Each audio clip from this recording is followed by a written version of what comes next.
미국 각지를 다니면 이러한 그 역사 현판들이 곳곳에 있습니다. 이 지역에 있는 역사 현판, 이거 전에 없었어요. 근데 새로 이제 잘 만들어서 그렇게 놨습니다. 여기에 있는 사람들은 주로 멕시코 사람과 흡사한 그 인디오들의 그 사진 모습이에요. 이 사람들이 이 광야에서 양과 염소를 키우고 그렇게 살아가던 사람들입니다. 정착촌도 있었어요. 굉장히 큰.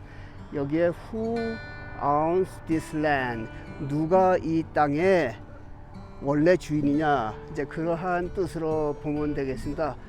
그리고 누가 여기 이제 뭐 변상을 해주고 하는 등등 이제 그러한 역사적인 문제가 있는데, 중요한 것은 이 땅을 백인들이 이 지역에 원래 거주하고 있던 원주민들에게 다시 그 리턴백 했다는 거, 다시 돌려줬다는 그러한 것이 중요하단 말이죠. 그래서 지금도 이곳에 그 스페인 계통의 그 원주민들이 여기서 밀과 감자 그리고 다른 수많은 농경지를 그 운영을 하면서 그렇게 살아가고 있습니다. 이 지역의 해발 높이는 2300m, 여기 평야지만 그 정도 높은 그러한 곳이 되겠습니다. 그리고 경치가 아름다운 곳, 또 스페인과 프랑스와 미국의 그 3자의 대립이 있던 그러한 역사적인 곳, 또 파이크스 기병대가 이곳에서 체포당해서 멕시코로 압류당했던 그러한 또 역사가 있는 곳, 그리고 미국 공군 사관학교가 있는 콜로라도 스프링스, 거기 앞산에 4302m의 거대한 산을 그 파이크스 기병대의 그 공헌을 기려서 그곳을 파이크 데이의 이름을 따서 파이크스 픽이다, 이제 그러한 이름도 지어준 그러한 곳입니다. 파이크스 픽은 저기 그 4366m 블랑카산 그 너머에 있어요. 저 뒤편에 보이는 산은 마운트 블랑카예요.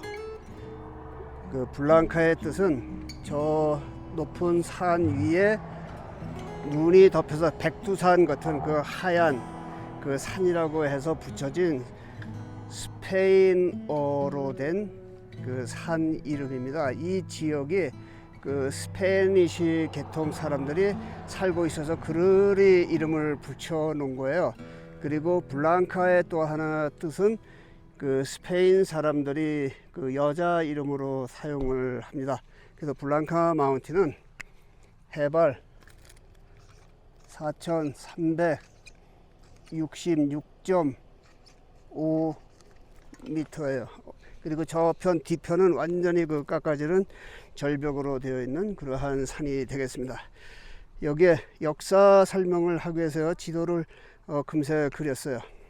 마이애미, 애틀랜타, 뉴욕, 보스턴, 나이아가라 폭포, 클리블랜드, 시카고, 미시시피강의 최상류, 그리고 여기는 센트루이스, 서부와 동부를 잇는 그 관문이 되겠습니다. 그리고 뉴올리언스, 달라스, 오클라호마 시티, 그리고 덴버, 콜로라도, 옐로스톤, 그란티톤 국립공원, 시애틀, 라스베가스, 샌프란시스코, 로스앤젤레스, 샌디에이고, 이렇게 되겠습니다. 그리고 여기에는 제가 별도로 표기를 해놨어요. 아이오와예요. 이 자리는 제가 지난번에 지나온 메디슨 카운티에 다리가 있는 곳입니다. 그리고 요 바로 인근에 같은 동네에 존 웨인 그 서부의 총잡이 아저씨가 출생한 그 지역입니다. 제가 달 반 전에 여기를 출발했어요. 뉴욕 업스테이트 그 캐스킬 마운틴에서 캠핑을 하면서 지나면서 이 길을 따라서 계속 여기까지 한 달 동안 천천히 왔어요. 그래서 덴버에서 다시 방향을 북쪽으로 돌렸다 이제 남쪽으로 왔습니다. 그래서 이 검은 부분이 지금 이 자리에 있는 광활한 그 땅에 있는 것입니다. 그래서 이 경기도만은 이 지역에 대한 설명을 드리고 떠나도록 하겠습니다. 이 모든 지역은 1803년까지 저편을 말씀드리는 거예요. 나폴레옹으로부터 그 토머스 미국 제3대 대통령의 그 행정부가 1,500만 달러를 지불을 하고 이 땅을 샀다고 제가 역사에 자주 말씀을 드립니다. 그래서 이 전체의 땅을 대략으로 산 거예요. 1224평, 그러니까 1에이커에 3센트씩에 샀어요. 당시에 그 미국 돈으로 한국말로 하면 3전이 되겠습니다. 그래서 그 모든 것이 1,500만 달러를 지불을 하고 샀는데, 요 지역의 특성이 그 당시에 어떻게 돼 있었는가 하면, 이 자리는 그 스페인 정복자의 땅이었습니다. 그래서 텍사스도 스페인 정복자들의 땅이에요. 그래서 여기는 텍사스가 되겠습니다. 그래서 나중에 1836년 이후에 여기는 그 텍사스 그 공화국으로 별도로 되어 있었지만, 이 1803년 당시에는 여기도 스페인의 땅이었었고요. 여기는 별도로 제가 하나 그려놨습니다. 여기는 엠티 플레이스, 그러니까 누구의 땅도 아닌, 지금은 오레곤, 아이다호, 와싱턴주로 나뉘어 있었지만 그 당시에는 여기는 아무 임자가 없는 무주공산이었다, 이제 그 말씀이에요. 1803년에 이 대한민국 영토의 10배가 넘는 요 땅을 미국 행정부가 구매를 했어요. 나폴레옹 그 장군으로부터. 그래서 나폴레옹은 그 자금을 가지고 자기의 그 정치적인 생명줄을 이어서 그 1804년에 그 프랑스의 황제로 등극을 한 그러한 사건입니다. 이 1,500만 달러가 굉장히 중요한 사건이거든요. 이 자리에 내가 서서 설명을 드리려고 하는 것은요,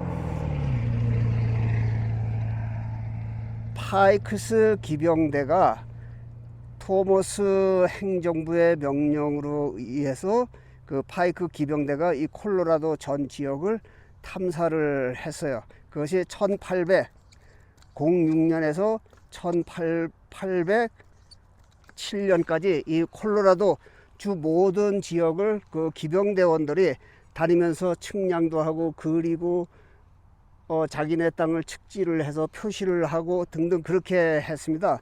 그리고 요 인근에 1807년에 거기를 왔다가 야영을 하고, 거기에서 이 사람들이 잘 모르고 스페인 군대가 있는 곳에서 여기서 야영을 한 거예요. 그 알라모사 인근인데, 그래서 거기에서 모두 체포를 당해서 그 미국 기병대, 파이크스 기병대원 20여 명이 전부 이제 끌려간 거예요. 엘버키키, 센타페 이쪽에 가서 집합이 돼 있다가 다시 멕시코로 끌려갔다가 8개월 후에 미국 행정부와 협상을 해서 이 사람들이 이제 모두 풀려난 그러한 역사도 바로 이 자리에서 일어났습니다. 그리고 미국의 그 역사는 이 서부의 역사를 말씀을 드린 거예요. 여기는 1848년에 미국의 영토가 되었단 말이에요. 1845년서부터 이 텍사스 원주민들과 미국에서 이 서부의 거대한 광활한 땅을 두고 영토 전쟁을 벌린 거예요. 이 멕시코와. 그러니까 멕시코는 제가 전에 말씀드렸는데, 이 아래에 멕시코 시티고 작은 부분만, 거기가 아즈텍, 지금 멕시코 사람들 조상님들이 살던 곳이고, 그 위쪽에 이러한 것은 전부 무주공산이에요. 인디오들, 코만치 인디안 뭐 그러한 사람들이 살고 있었는데, 스페인의 그 코르테스 정복자가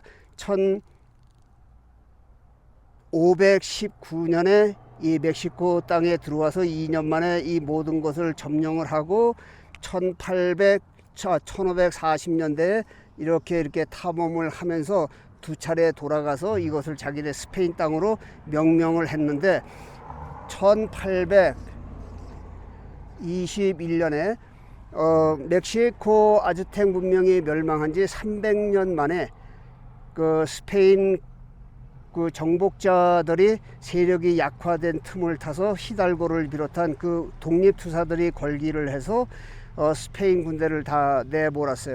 제가 지난번에 말씀드렸는데 여기까지도 이것도 플로리다 전체는 스페인의 영토였습니다. 같은 시기예요.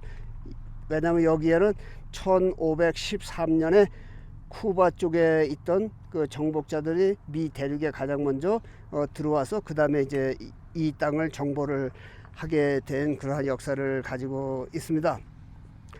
1836년에 어스틴에서 알라모 요새의 혈투가 벌어지고 여기에서 250명 가량의 그 백인 개척자들이 전멸을 하고 그 후에 샘 휴스턴 장군과 어스틴 장군이 다시 그 민병대 조직을 규합을 해서 걸기를 해서 이 텍사스를 차지를 해서 멕시코 군대를 다 몰아내고 그래서 텍사스는 나중에 미국 행정부와 결탁을 해서 그러니까 미국이 된 거예요. 그래서 이제 나폴레옹으로부터 산 이 땅을 근거지로 해서 이제 서부로 진출을 하는 계획을 세운 겁니다. 그래서 지금의 이 멕시코와 미국을 가르는 이 인근 영토에서 여기서 이제 그 국경 분쟁이 일어났어요. 그래서 텍사스는 미국의 편에 섰고 이 사람들은 이 멕시코 사람들의 원래 땅이 아즈텍 문명 요 작은 요 주먹 있는 쪽에 요 부분이기 때문에 여기는 인정을 하지 않은 거예요. 스페인 군대가 물러가니까 멕시코가 자기네가 이 땅을 자기네 땅이라고 우겼지만 그 당시는 여기에는 전부 인디안들 사는 거예요. 나바호, 호피, 뭐 야키마 무슨 인디안 해갖고 그 사람들이 살고 있던 땅을 멕시코가 자기네 땅이라고 이렇게 우겼다 이제 그러한 말씀이죠. 어쨌든 1848년에 여기다가 쓰겠습니다. 1848년에 멕시코와 그 미국과의 국경 분쟁이 끝나고 미국 정부가 멕시코 정부에 1,500만 달러를 지불을 하고 이 땅을 이제 양도를 받은 거예요. 1848년입니다. 그래서 1848년에 이 지역에선 무슨 일이 있었냐면 이 광활한 경기도 땅만한 곳에 여기에 그 아메리카 인디언 그리고 멕시코 개들이 1821년 그 이전서부터 스페인 정복자들을 등에 업고 이 지역에 와서 거주를 한 그 사람들이 살고 있었던 거예요. 그래서 1848년에 이 모든 지역이 미국의 영토로 편입이 되면서 이 사람들은 자동으로 USA 시티즌십이 되었다. 그러니까 미국의 국민이 되었다. 이제 그 말씀을 제가 드리려고 하는 것입니다. 그래서 여기에 역사 현판에 있는 거예요. 그런데 서부로 진출을 한 개척자들이 곳곳을 전부 이렇게 다니면서 힘이 없는 그 아메리카 원주민들 그리고 멕시코계 주민들 이 사람들을 내몰기 시작을 한 거예요. 무력으로. 그래서 이제 그 사람들이 쫓겨나서 더 광야로 가고 그 사람들이 가지고 있던 그 영토 이 사람들이 여기에 거주하고 있었기 때문에 미국 정부에서 이 땅은 여기에 거주하고 있던 사람들의 땅으로 그렇게 인정을 해줬어요. 그런데 백인 개척자들, 그게 뭐 무법자일 수 있잖아요. 그래서 그 사람들이 와서 갖가지 명목을 붙이고 무력으로 총포를 사용해가면서 이 사람들을 회파를 하고 이 땅을 점령을 한 그런 슬픈 역사가 있는 그 땅이단 말이죠. 그래서 여기에 Who owned this land? 이 땅이 원래는 누구의 땅이었었냐 하는 이제 그 역사 현판이 있어서 제가 여기 잠시 멈췄습니다. 참고로 1821년은 멕시코 그 아즈텍 문명 사람들이 독립전쟁을 벌인 거예요. 그래서 그 이달고 그 신부를 중심으로 해서 스페인 정복자 군대와 혈투를 벌여서 그 사람들이 1821년에 다 물러갔어요. 그래서 이제 플로리다로 여기서 일단 떠났다가 플로리다에서 최종적으로는 1826년에 미국 정부에 이 플로리다를 대략 싼 값에 넘기고 이 사람들은 떠나버린 그러한 사건이고요.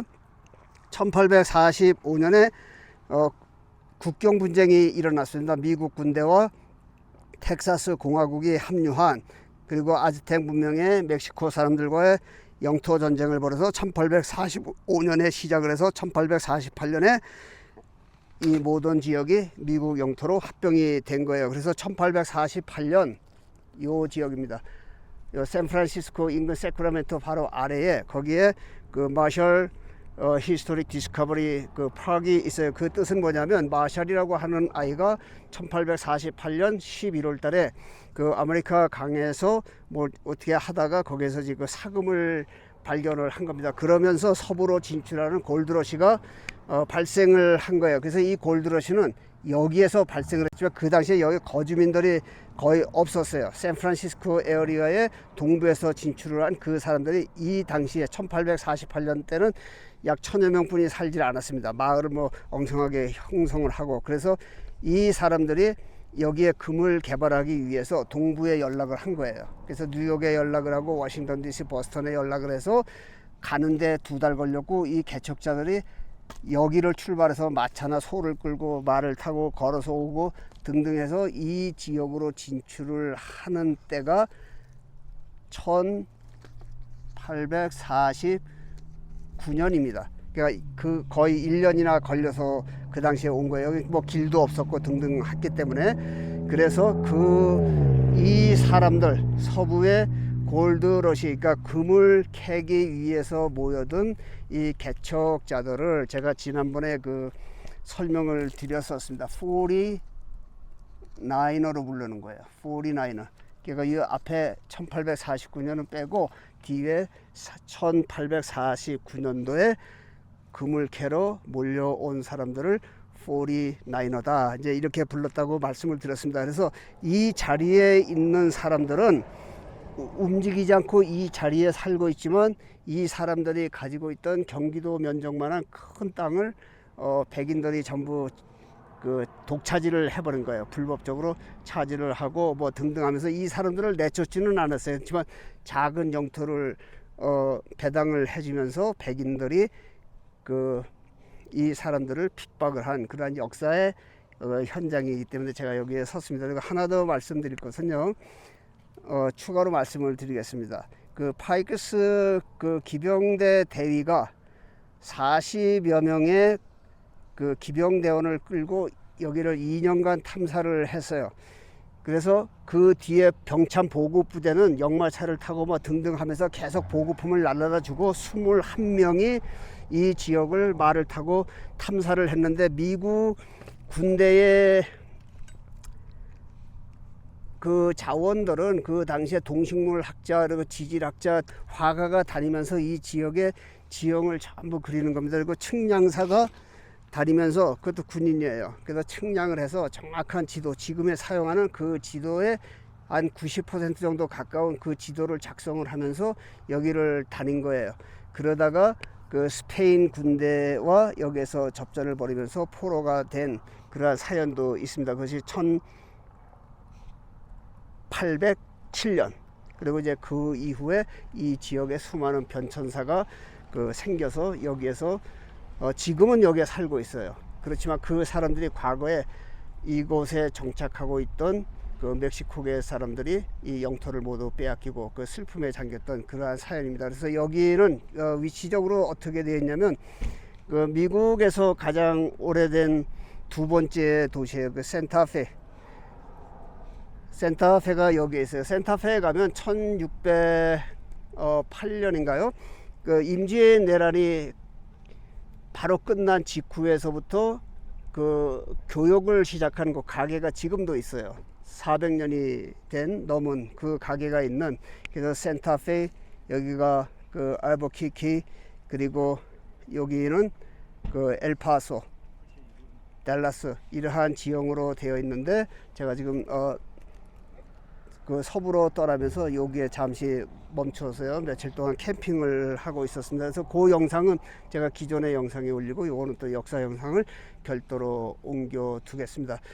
그렇지만 이 사람들은 미국의 그 개척자들이 들어오면서부터 그 이후에 땅은 뺏겼지만 그 문명 생활을 할 수 있고요. 이 후손들이 지금처럼 잘 살게 되어 있고, 이 모든 일대의 땅은 그 스페인 계통, 멕시코 계통의, 인디오 계통의 그 사람들의 원래 땅으로 전부 다시 그 반환을 한 또 그러한 아름다운 이야기도 있는 곳입니다.